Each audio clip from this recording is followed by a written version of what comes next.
And we are live. Hi there, how are you all? My name is Rhodri Francis.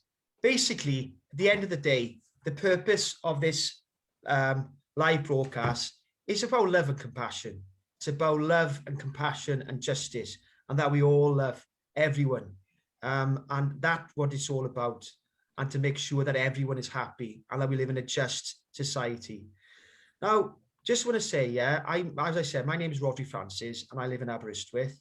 I'm a mad football supporter, mad Swansea supporter, and a Welsh supporter during the Euros now, as you can see my top here. Yeah, in terms of my personal situation, as you can see, I'm a white guy, and I've always been against racism, but I didn't know what racism felt like. And 13 years ago, I married my beautiful wife, Noi, who is Asian.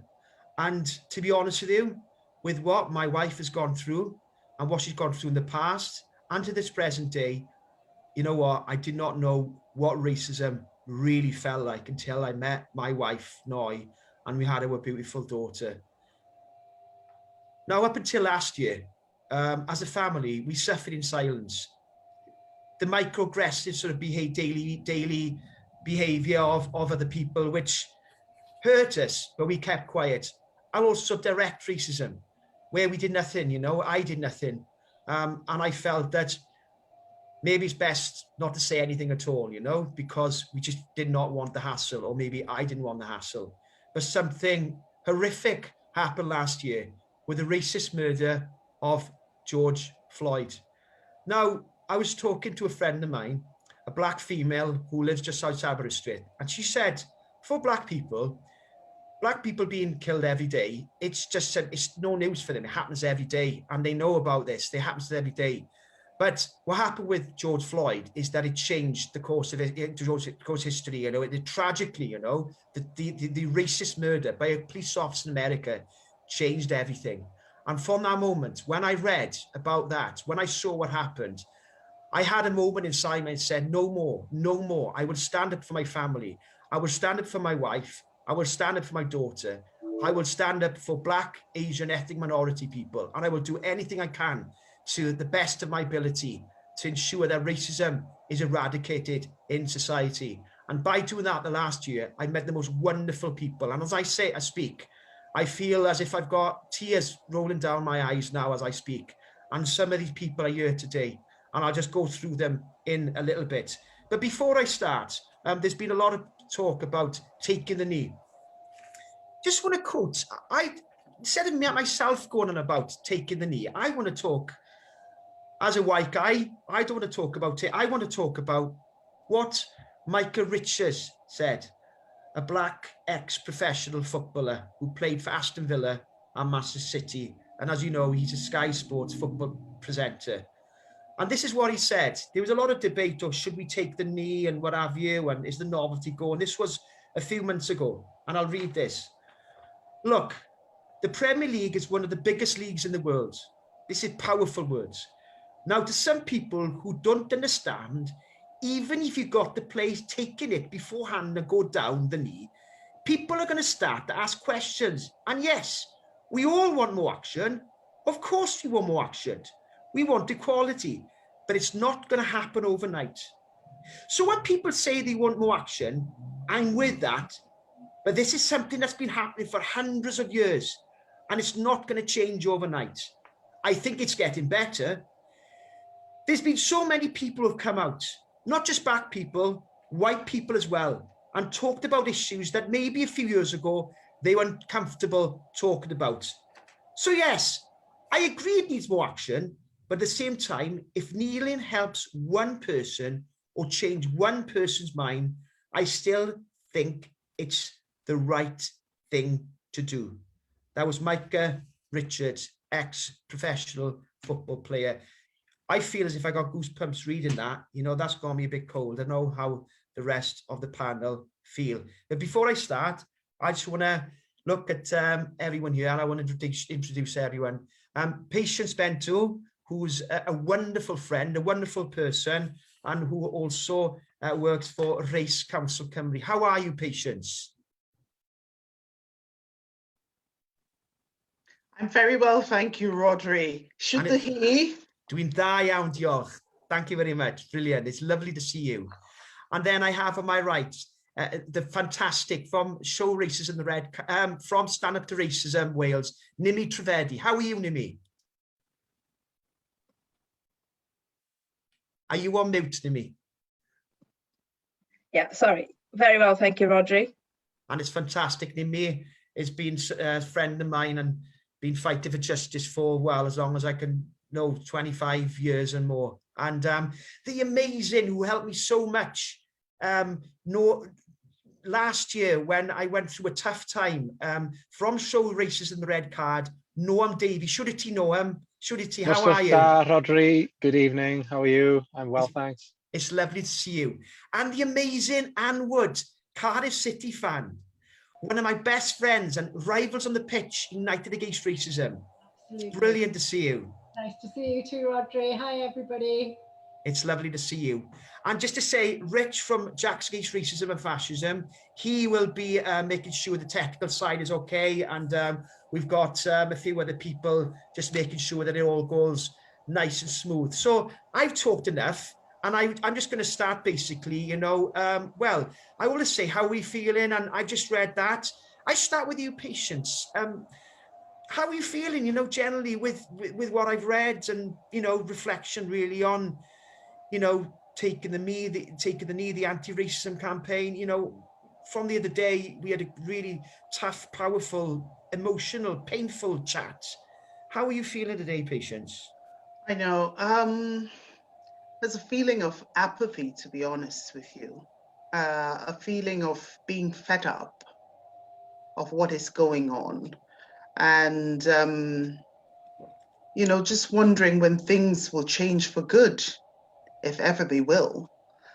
But at the same time, keeping up faith and keeping up the struggle and doing everything that we need to do. Because if they don't change today, they might change in the next generation when we're not around. And we will all, posterity will remember us for what we do today. Powerful words there, Patience, you know, really powerful words. Nimi, do you want to add to what Patience said and, you know, basically what Michael Richards said at the start and generally your feelings then?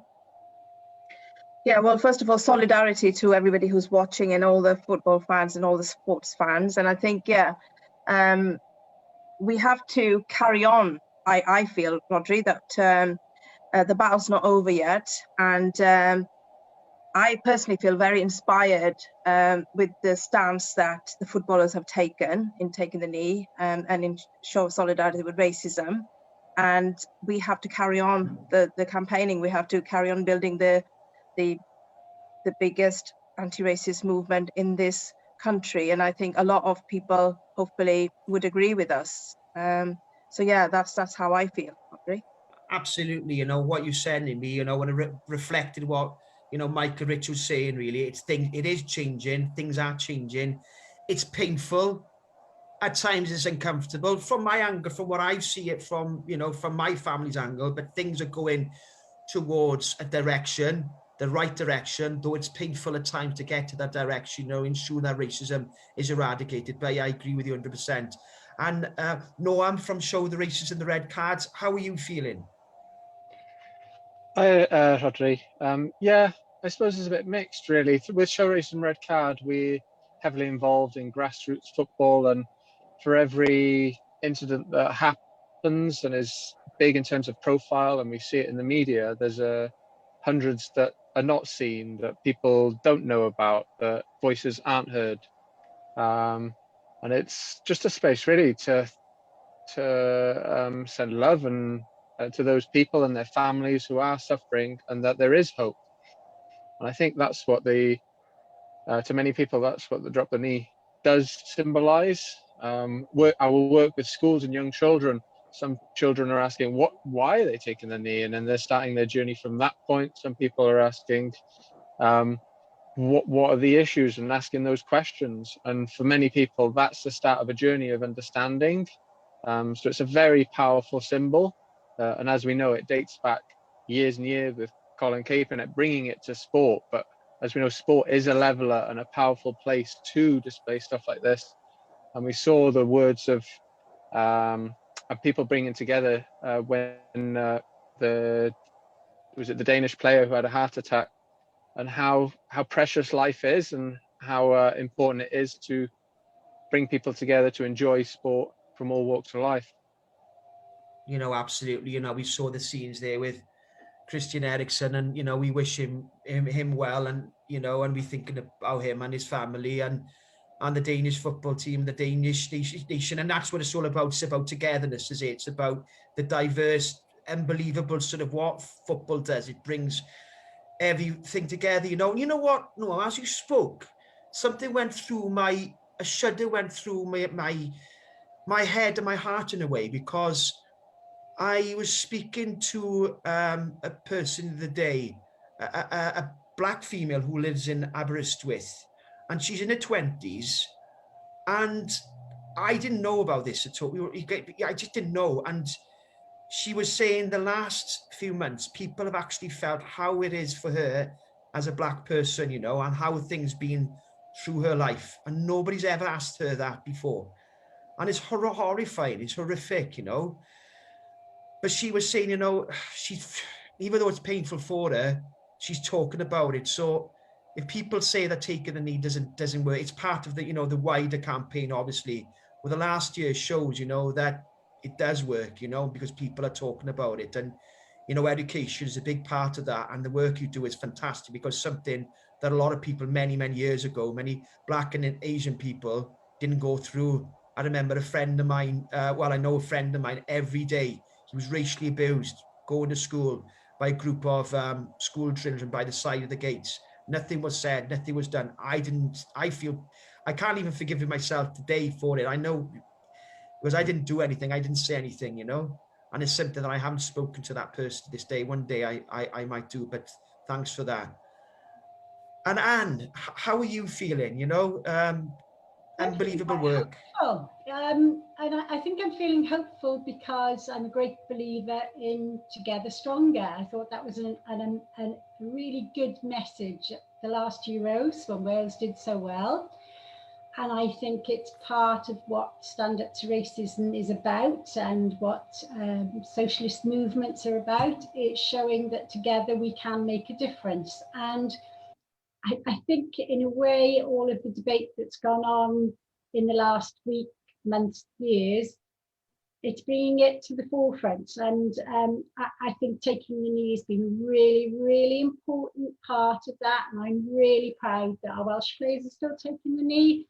And, you know, I'll go on a little bit when we're kind of speaking more formally about, you know, what's happening with the booing. But for me, I think all the debate that's been going on in the last week especially shows the racists, that they're winning because they get so much publicity and they want to divide, but we stand against them, and we're achieving great things, and we will continue to achieve great things. It's easy to get downhearted, but Together Stronger, there are many more of us than there are of them, and I still believe that. I'm seeing you, Patience, there shaking your head as Anne spoke. You obviously feel strongly and went along with what Anne said then, Patience. Yeah, what Anne has said is very inspiring. And personally, I respect every single footballer in this country who has taken the knee before any match. Yeah. And we have different ways, right? Not all of us are in the struggle 24/7 because we're in different careers and we work in different fields. This is the way that the footballers know to show solidarity with the movement, to show solidarity with kicking racism, not just out of football, but out of Wales and out of the world completely, by taking the knee. And so, you know, people who think, why are they taking the knee? Oh, they've got to stop taking the knee. No, this is how they know to remind the world that racism still exists. And what that does to me is it brings to mind those 9 minutes and 29 seconds when the policeman placed his knee on George Floyd's neck. you know, and it brings back the proverbial neck, you know, knee on our necks with racism. And this is what the footballers do with taking the knee, and this is what we must keep doing. For as long as footballers of color continue to face racism online, overt and covert, racism is still there. Yeah. You know what, Patience, is something that you struck with me, and I don't know how other people feel, you know, at the end of the day. You know, it's something that I was a bit nervous, if I'm honest with you, know, with the supporters coming back. And, you know, let's be honest about it. In my opinion, this is what I think of it, my take on it. When Swansea played in the football against Barnsley, it was nothing at all. And I couldn't be there myself. My brother said this is that solidarity towards the players was absolutely unbelievable. It was absolutely amazing. And let's be honest, there were, unfortunately, shouldn't happen, there were a few boos, and there were only a few boos in the 2 games in the Middlesbrough game for England. And, you know, I'm a Welsh supporter, but I absolutely love I absolutely love England's Gareth Southgate. He's one of my heroes, you know, and the England football team, absolutely unbelievable. And, you know, I just want to sort of reiterate what, you know, there's been messages from Tim Evans says, you know, as I say these words, solidarity to everyone fighting racism in football and all sports. And Heather Booker says solidarity in the fight for a world without racism. Would you agree then, Noam? That's what it's about, is it? It's about solidarity in the fight for a world without racism. And that's something that you are doing with Show Racism in the Red Cards by going round schools then, Noam. Absolutely, it is very much part of that bigger iceberg, maybe the one that a lot of people don't see, but just the fact that you don't see it doesn't mean it's not happening. And the work we do, we're in communities, schools, day in, day out, talking to young children, to teachers. And we're very proud over the last 6 years, we've really pushed through our research. And there's been developments towards the Charlotte Williams report and the Welsh Government bringing anti-racism as part of the curriculum in Wales. If you just go into schools and open up this topic of anti-racism, kids want to know what it is. When did it start? You can go into a botanical garden and see all these plants from across the world. How did they get here? What's the story? And these are the missing pieces of the jigsaws that young people are fascinated about. They want to know. They want to know our history and what happened. And not knowing that, it means that people can't come together as easy. And it's very much the angle that we take, educating young people about this topic, the next generation, and hopefully that baton being passed on can be in a stronger, more together place. Yeah. Absolutely, you know, and I think that there's still work to do, you know, but the actual unbelievable work that you Show Racism in the Red Card are doing is absolutely unbelievable. Nimi, how do you respond to what Patience, Noam, Avan have just said now? Yeah, thanks, Rhodri. So I like to sort of say that the booing of the footballers by a minority of racists, and let's face it, it is a minority of racist. I would say that it goes much further than just sport. You know, racism is, you know, we know, we all would agree, I'm sure, that it's structured in the society we live in. It's in the very fabric of society, in terms of all the different institutions and how Black, brown people experience in terms of their day-to-day life. And the fact that I want to highlight, really, the fact that Boris Johnson and Priti Patel have stepped in to, well, to support the people who are booing against the footballers taking the knee, and Priti Patel actually, and Johnson refusing to condemn the racist actions around that issue, is their attempt to whip up racism from the top, because I think ultimately it comes from the top. It comes from this government. It is an attempt by this government to deflect attention away from their very sort of appalling attempt or appalling record in terms of dealing with the COVID crisis. And we are now sort of hearing that there may well be a third one on the way, a third sort of lockdown on the way. And I think it's a deflection from them, and it's very much an attempt from them to continue finding the divisions in this society and using racism as a tool in order to maintain that division. So I think it goes much further than sport, and therefore I think that those are the questions that we have to also look at. But I think the actions taken by the footballers very inspiring, and I would agree with Patience that, you know, I would stand in solidarity and absolutely support all footballers, all players taking that action, because ultimately it's come out of the inspiring Black Lives Matter movement last summer. And as has been said already, I think, you know, the gesture of taking the knee is historic, goes back to Martin Luther King days. It goes back to the days of the civil rights movement. It's not something new. It's very much rooted in terms of that stance against racism. So I think for us, as all anti-racists here, we completely have to stand in solidarity, but we also have to highlight the government's attempt really to use this issue for their own gains, I would say. It's very important that that's exposed as well. Yeah, absolutely. You know, and would you like to sort of add to what Nimi was, you know, saying? You know, rivals on the pitch united against racism. Yeah, I mean, you know, with the Cardiff Swansea fans coming together, that was amazing, was it? But before I talk about Cardiff and Swans coming together, because that was amazing, and that was about football. I mean, you and I had a discussion a couple of days ago, Rhodri, which kind of echoes exactly what Nimi was just talking about. We do have, at the moment, a very right-wing government. We also have a very powerful right-wing media, and they are propping up by creating divisions and getting ordinary people to believe that the us and them is the white and the black and the brown people, when in fact the us and them should be us all together trying to change society. And in a way, that's what the right media focus on and say we're a bunch of Marxists. They say that they're woke, that we're having a culture war. It's all nonsense. It is 100% to take away from their appalling record. I wholeheartedly agree with what Nimi just said. And it's also to keep them in power, because that's what keeps us all down. Black, white, any, you know, normal people. These are people that are old Etonians that are running the country in a way that they want to continue to run it. And I think the right-wing media must have had a bit of a shock this week. I don't think for a second that they expected that when we're coming back to the football, that what happened on Sunday was that the people that were booing would be drowned out, because they want the British public to believe that racism is the right way to be. They want people to believe that that is the right way to behave.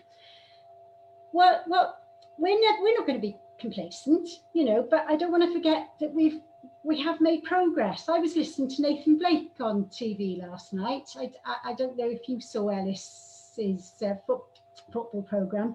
He was talking about when Bobby Gould was the Welsh manager in 1997, and he made a racist remark about a player, and Nathan Blake called him up on it, and he wouldn't apologise, and Nathan Blake said, I'll never play for my country again, that's how strongly I feel. What happened? Bobby Gould got away with it. He was cleared. Would that happen now? I don't think he would get cleared now. I would like to think that he wouldn't.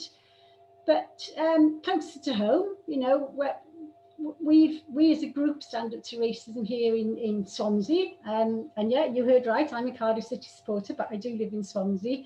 When a right-wing group stood outside the Liberty Stadium, booing the knee, we mobilised. And we said, you know, we're not having it. But we didn't just say, this is just about taking the knee.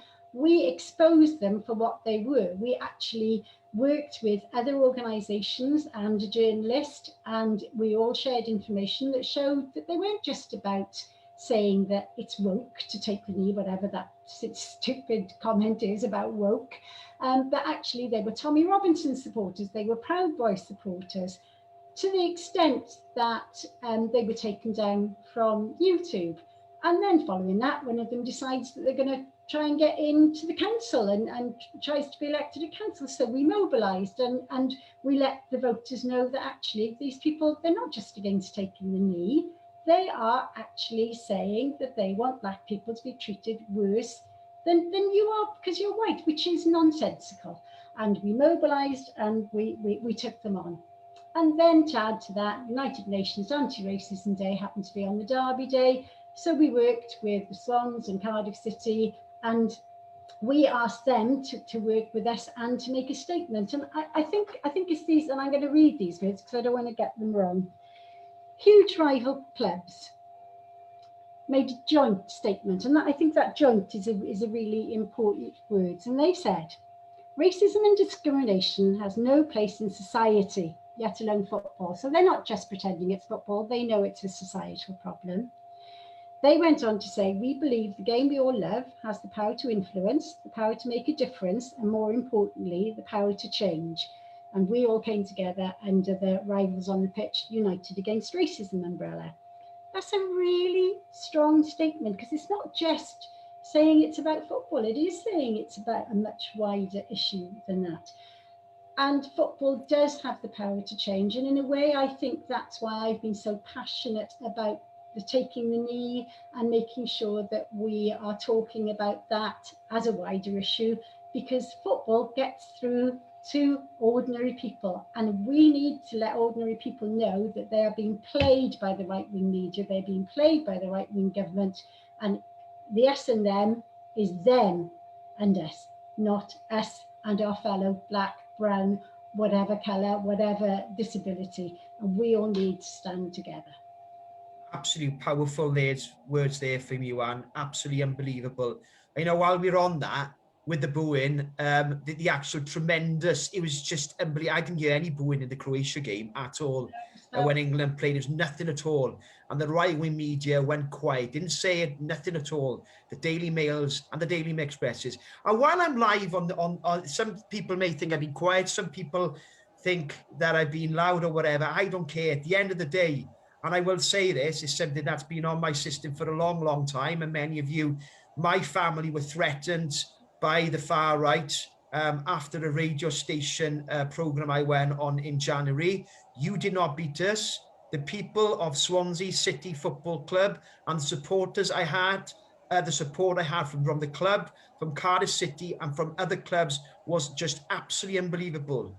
You went to the polls and you were absolutely annihilated.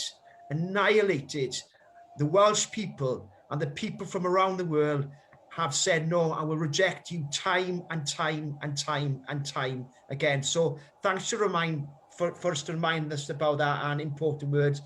Just a few things to our audience. They can, if you want to ask questions in the chat, please do so. And a message is absolutely fantastic, solidarity messages. Message from Rhoda, tremendous words from everyone, solidarity. Message from Tim, the battle against racism is fought out on different stages.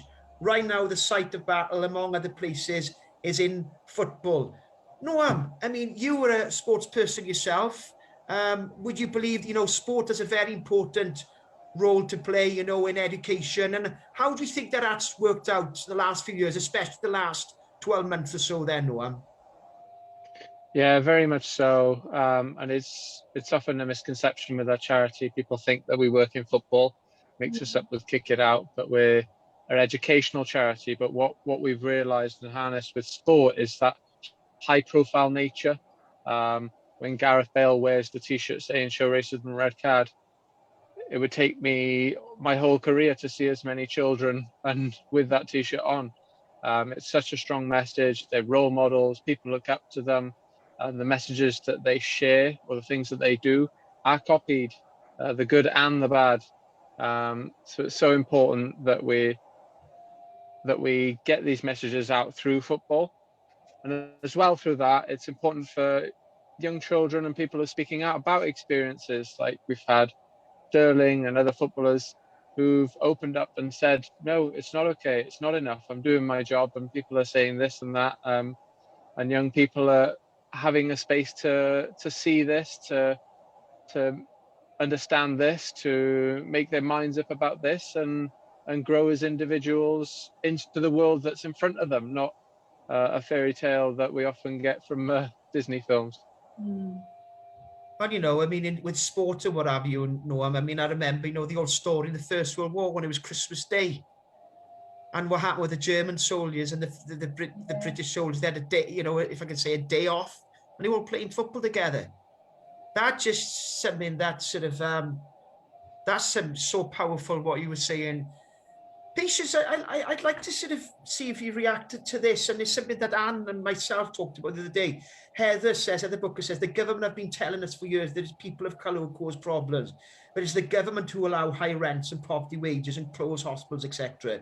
They love racism as it keeps us divided, as we blame each other. And I was talking to Anne about, I remember a cartoon, and in this cartoon, a very rich man in the middle with loads of coins, a mountain of coins, of gold coins. And there was a white working class person with one little gold coin.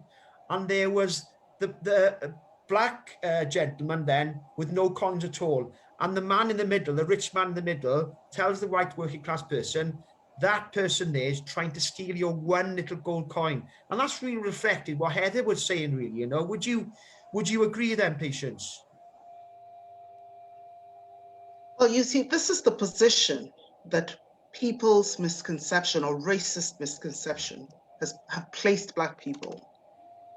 And so when they say all lives matter, I say no. Because all lives don't matter. Black lives don't matter. As long as Black lives don't matter, all lives don't matter. And it's very important. Nimi said something very important earlier on, putting a historical perspective to taking the knee, and that is that it's historical. It's something that's been going on for years and years and years. And we just, want to make it clear in the most peaceful way possible that we will not stop taking the knee until Black Lives Matter. We will continue to take the knee for as long as Black men are stopped and searched more times than anyone else. We will continue to take the knee. Yeah. We will continue to take the knee for as long as Black people remain in low-paid jobs when they hold high qualifications. We will continue to take the knee for as long as Black children are bullied and harassed in school and treated differently because of the color of their skin. We will continue to take the knee for as long as Black people are nowhere in board or management levels of organizations and institutions. We will continue to take the knee for as long as Black footballers and other sportsmen of color are spat at and continue to endure racist slurs on pitches and fields. We will continue to take the knee. And it is for this reason as well, I'm just going to round that up, that I respect the work that Show Racism, the Red Card, is doing with school children, because I think this is where we need to start with for change to happen. I remember a poem by Willow Moon Pierce called Taught Racism, which talks about how children are not born racist. They are taught racist by adults, by the things they hear. And in schools, that's what you find. There's no child that is racist. It's from what they hear, either at home or on the streets. So it's very critical that that is the starting point for anti-racist work. And it's a great thing, that Show Racism, the Red Card, and indeed all other organizations such as Race Council Cymru, such as Stand Up to Racism, such as Jacks Against, Fascism, and everyone else who's fighting against racism. That is the critical work that we're doing at the moment. Very important. I mean, and unbelievable work that is happening in Race Council Cymru is that organisations all around Wales have signed the zero tolerance statement saying no to racism, which is an unbelievable revolutionary move. Yes, it's a big move. It's not going to stop, but it's one hand, unbelievable work that is happening there, Patience. And I just, in terms of taking the knee, want to reflect really. And I remember Richard says about this from Jacks Against Racism and Fascism. Ian Walsh quote, "We'll continue to take the knee. We will do it until racism is eradicated. We will continue to take the knee." And That is not me myself. That is Ian Walsh said that, and everyone was in agreement when people went on to that. I've got a couple of comments, and I'll ask you, Nimi, you heard from Alan Thompson. When black players take the knee, they are simply asking for fans not to call them racist names. And Priti Patel says okay to boo them. Shameful. How would you react to what Alan has said?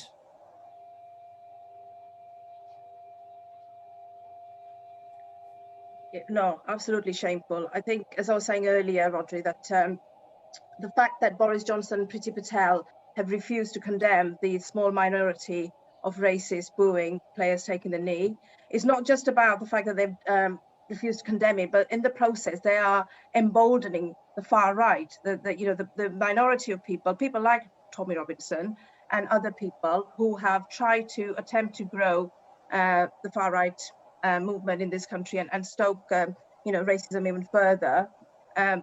Johnson and Priti Patel, outrageously, by their inaction, are fanning the flames, are emboldening the far right. And what you were saying earlier as well, Rhodri, in terms of how all the issues link in terms of the impact on black and brown people. So that analogy you gave about, the black person not having any money to the white person having a little bit and so on. What it really highlights is that the key role of racism in society is to divide people, is to divide black and white people, is to use to scapegoat black people, brown people, ethnic minority people, migrants, refugees, for the fact that it is the government's sort of actions which has meant that the austerity over the last 10 years has continued. The COVID crisis has completely exposed the inequalities which exist in this society.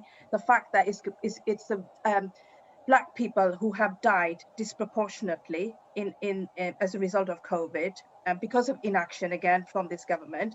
And I think the crisis that is created, there is even more of a danger now, more even ramping up racism, particularly, I'm really worried, against refugees and asylum seekers. The new legislation which is coming through by this government to even to sort of brutalize refugees and asylum seekers even more is going to mean that a very real fear of racism rising and that scapegoating continuing. And as I said, really fanning the flames in terms of the far right's attempt to grow. So I think it's very important that everybody's here united, making a stance against racism. It is important that we call out racism wherever it arises in every shape or form. So that that is to do with when the players take the knee and the far right come and sort of try to use that to raise their issues. It's about making a stand against them or anywhere else in the world, in society where racism arises. So that goes for institutionalized racism, which this government has denied through the report that they published, the Sewell report, which denies that there is such a thing as institutionalized racism that affects black people. Well, we know that's not true. Patients' experience, my experience, other black and brown people's experience shows that isn't true. So it's very important that we link all these issues together and make not just make a stance against this, but actually, as I said earlier, in all our whichever organizations we are from today, we work together in unity to build continue building anti-racist movement and challenging racism in its every form. Mike, I've got a real sort of worry, Rhodri. In France, there are elections next year, and Marine Le Pen and her organization, her I'll just call it, a Nazi organization, is a very real chance they may get in. And what an impact would that have on the world if that was to happen? So I think, it's very important that we continue this fight, and events like this, obviously. And one more thing I just wanted to say as well, people are aware that there are a couple of Tory MPs, apart from Priti Patel and Johnson, who've made some appalling statements about people taking the knee. The Tory MP, Brendan Clark-Smith, who he very sort of appallingly compared taking the knee to England footballers performing the Nazi salute during the 38 match with Germany. And another Tory MP, Ashfield in Nottinghamshire, stated that he'll boycott England games because of taking the knee. And again, the fact that they've been allowed to get away with this, just what kind of message that, you know, gives to the racists and the far right, who would just, as I said, feel encouraged by that. So absolutely, I think we are in a majority, but we have no room for complacency, I would say. Yeah. Yeah, Nimi, you know, that was, I mean, listening there to, you know, was powerful, and you know, it was painful as well, you know, and shame on them MPs, absolutely shameful, absolutely disgusting, you know. It is appalling what is happening, you know. But at the end of the day, you know, as you said, we got to carry on. You know, there's a few points there that sort of brought it to my mind. You talk about refugees or Syrian refugees, unbelievable Syrian refugee community in Aberystwyth, and you know, I feel really emotional talking about this. And they actually looked after my daughter a few times when myself was working babysitting, and they were unbelievable. And you know, just to show what they've gone through.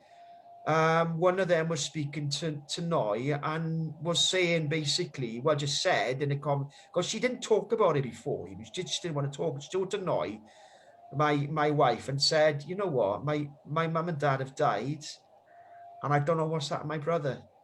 And she was in tears. So if anyone tells me, you know, when people, you know, racists say they come over the country, they do this and that, they want to be, you know, they had jobs, you know, where before what happened, say they were just living their normal daily lives. Of course, you know, they want to be, but they've got no choice, you know, and it's, they are no, and they want to go back to how they have, and they want to meet their loved ones. So if racists think, you know, that is acceptable, you know, like, shame on you. And also you talking about, you know what, Black, brown, Asian people are going through, Nimi. You know, my wife 2 weeks ago, she received online racist abuse. You know, I've had enough of it, Nimi, you know. That's why I'm calling this, well, another thing I'll tell you guys at the end is going to be a rally in Aberystwyth.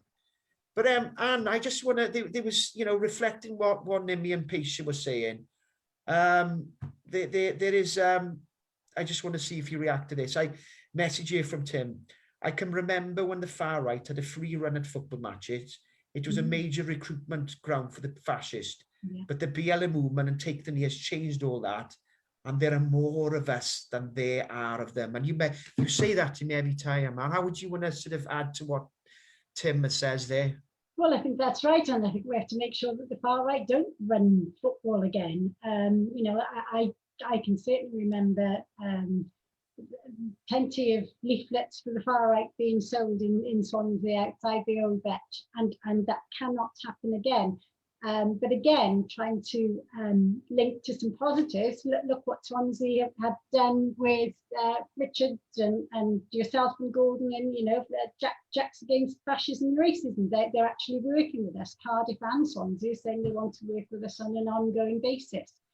And I said earlier how important it is that football reaches normal, ordinary people, because they're the people that we need to see that this divide is something being conjured up by a government that wants to hide what they've been doing. I think the other thing that strikes me is that people sometimes ask me as a white person, well, why do you care about Black people? As if I'm supposed to see a Black person as something that's got nothing to do with me. Well, of course I am going to support somebody who is Black that is having racist abuse. I am going to be there. I'm going to stand with them. I'm going to kneel with them, because I'm a human being, they're a human being. And I am so tired of people being treated so inhumanely, be it booing, fans taking the knee, be it what happened at Grenfell 4 years yesterday since the Grenfell fire. The country was horrified, but it was definitely something that wouldn't have happened to those people had they been white rich people. That wouldn't have happened. That there was racism endemic in that as well. There was also racism in the way that it was presented to us all, because the Muslim community were some of the first there. They have done ongoing work. They have helped survivors. They fed people. They clothed people. How much of that did we ever see in the press? Because of course, within this black and white divide, the right-wing media also want to divide Black Africans against Asians. But it's all a ploy. Let's make sure that certainly not just the British public, but the whole of the world stop getting fooled by this racist. And it is nonsense, except it has such a terrible, terrible impact on people's lives. And when I say people, I mean all of us, because it messes our societies up, whether you're black, white, brown, whatever your background is. Racism is bad for us all, not just for the people that it happens to. It demeans us all every day and every time it happens. And that's why we'll continue the fight against it. Thank you for that. And I just want to say, Noam apologise. He's got another meeting, but he thanks you all, and thanks to the viewers. Unbelievable work that Show Racism the Red Card do, just generally within society. Absolutely unbelievable. And now we'll continue to work with Show Racism the Red Card and Noam Davey in the future. And just a few comments here, and to what for Samantha C said, for Windrush, we take the knee, and for Grenfell we take the knee, we take the knee for justice, we take the knee, Black Lives Matter, patience, rivals on the pitch united against racism, yes, to do with football, of course, but it's more to do with that. It was unbelievable. We're sort of rivals of two clubs. I mean, I remember months ago, myself and Ali, Yassine, Nathan Blake, Richard, we all proved that, when we were saying Cardiff and Swansea fans, no way that's going to happen. There is no way the rivals who hate, they don't hate, I don't like the word hate, but that's not going to happen. Well, blanking heck, patience, we proved it wrong, did we? What an absolutely unbelievable day. And you know what? The result, Anne might disagree with me, the result didn't really matter to me, She'd say it did hurt me a little bit, Anne, as a Swansea fan. But for me, it was just unbelievable. And for me, the Christmas before that, when we played Cardiff, and funny enough, on that day we won. For me, for all the years, I saw the hooligan, the problems with Swansea, Cardiff, being a fan sort of 40 odd years, and taking the knee. I was on Radio Cymru. I was nearly in tears. It was unbelievable, And I know, your son is a footballer, he's a promising footballer, you've told me. It does bring people together, does it? Yes, it's about the football. It's more to do with, bringing communities together there, and, black and white people, but there, it's just unbelievable, Patience. Would you agree? I know. It's, well, there's one very famous saying, isn't it? That if there's one thing that unites the entire world, it's football. Mm. Football is the time when people put aside all sorts of prejudices and come together just for that one sport. But having said that, we also know the rivalry that exists, especially in the derbies. And, we have that in our Welsh derby with Cardiff and Swansea. It's just because of how very competitive football is.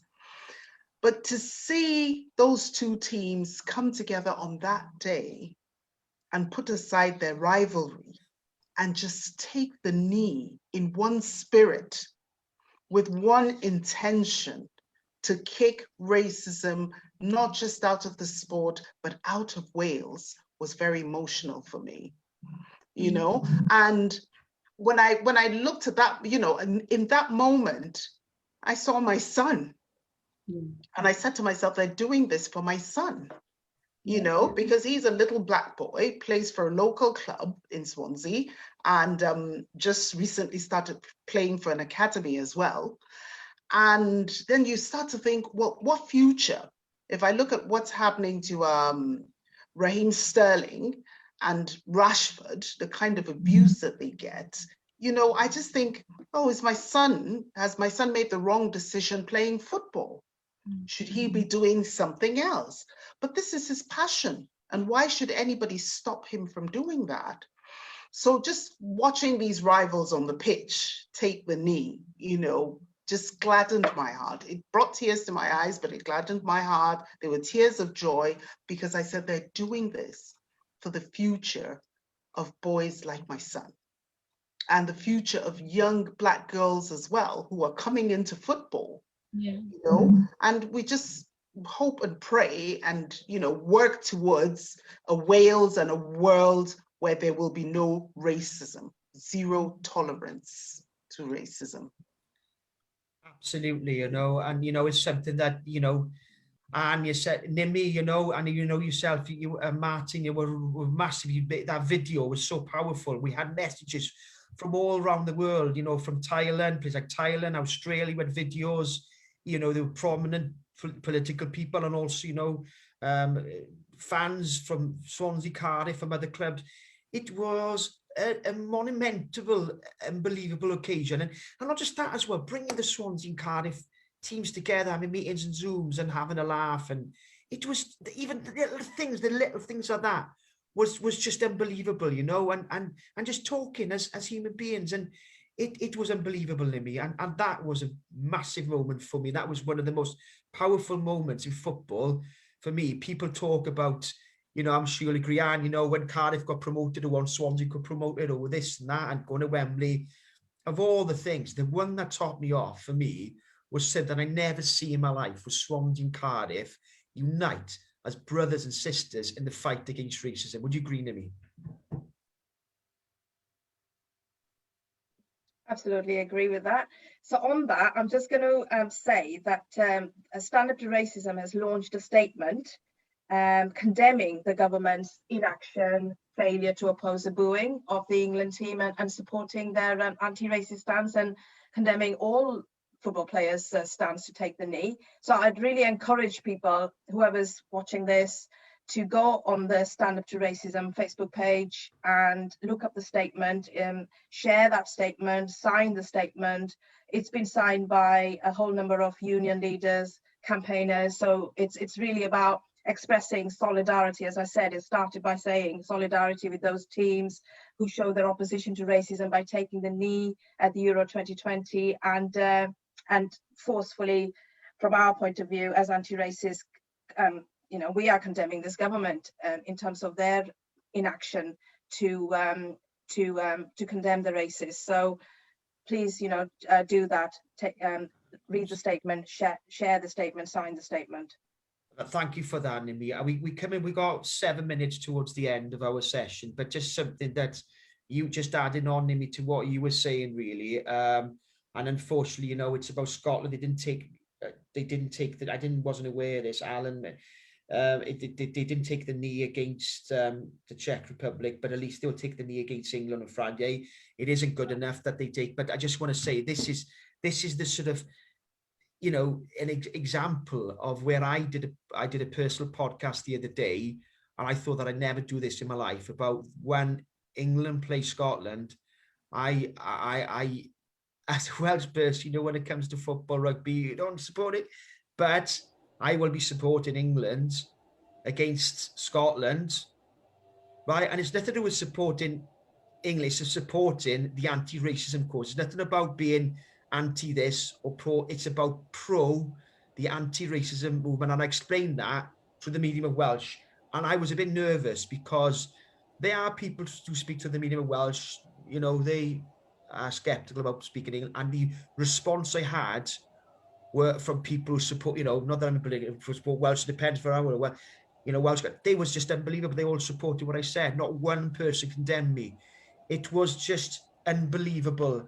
And the fight goes on, but we will win. We got 5 minutes left. So basically, if I just sort of won, you know, briefly from each one, I go Anne, then Patience, then Nimi. A message of hope, Anne, before we leave. Well, I think keeping to football for a minute, my message of hope is that I would like us to try and persuade other rival clubs when they are having derbies throughout the UK to do a similar thing that we did with Cardiff and Swansea, and that we try and get Cardiff and Swansea to help us with that. So we take that UK wide. because that is more than about taking the knee. That is about saying that clubs will recognise that there is racism in society. And I think going away from football a little bit, I think we just have to remember that we are all in this together, that the far right are in the wrong.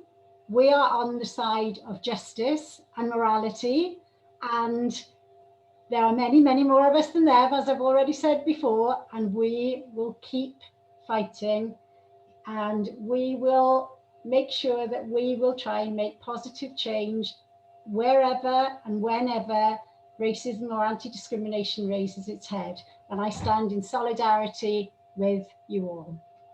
Bless you, Anne. Bless you, Anne, my sister. Patience, final words from you. My message of hope will be from a global perspective, right? As racism is a global thing. And I want us to remember that the fight is not white versus black. It's anti-racists versus racists. It depends on the way you look at it and what part of the world you're at. So we must stand together in solidarity to fight this war of anti-racists versus racists. And I would like to ask everyone to stand, as Anne said, on the side of justice, on the side of anti-racists, so that together in solidarity, we can kick racism out of the world. Bless you, Patience. And we will win. We are winning, and we will win. Nimi, a last word, message of hope from you then, Nimi. Thanks, Rhodri. Before I do that, though, just to, I believe Shaka Hislop has done a video, Yes, you reminded me. Shaka, who is a ex-West Ham, Newcastle United, Republic of Ireland goalkeeper. So we're going to play that first, and then I'll say a few words before we finish. Is that okay? Yeah, thanks for reminding me, Nimi. I completely forgot, but yeah, that's... Hi, this is Shaka Hislop, Honorary President of Show Racism the Red Card. I'd like to thank Swansea Stand Up to Racism for having me here today and for their continued recognizing of the Black Lives Matter movement, recognizing that it was not a moment, it was a movement that we saw play out on the streets the world over just over a year ago. It was a recognizing of, as people took to these streets, it was about the equality of Black lives. It was about the atrocities of a history that has seen us get to this point, and holding both the systems and individuals responsible. It was about the truest telling of those stories, about a full recognizing of the wounds that generations have impacted on Black lives. It's only when we recognize the wounds and the severity of them that we can begin to heal. That brings us to where we are today. This continued movement, as we stand shoulder to shoulder with each other, recognizing that that's where we're at our best. That's when we're at our strongest. I feel the truest calling of our humanity is to give voice to the voiceless, is to uplift the downtrodden, calling on us to be our best selves and doing so together.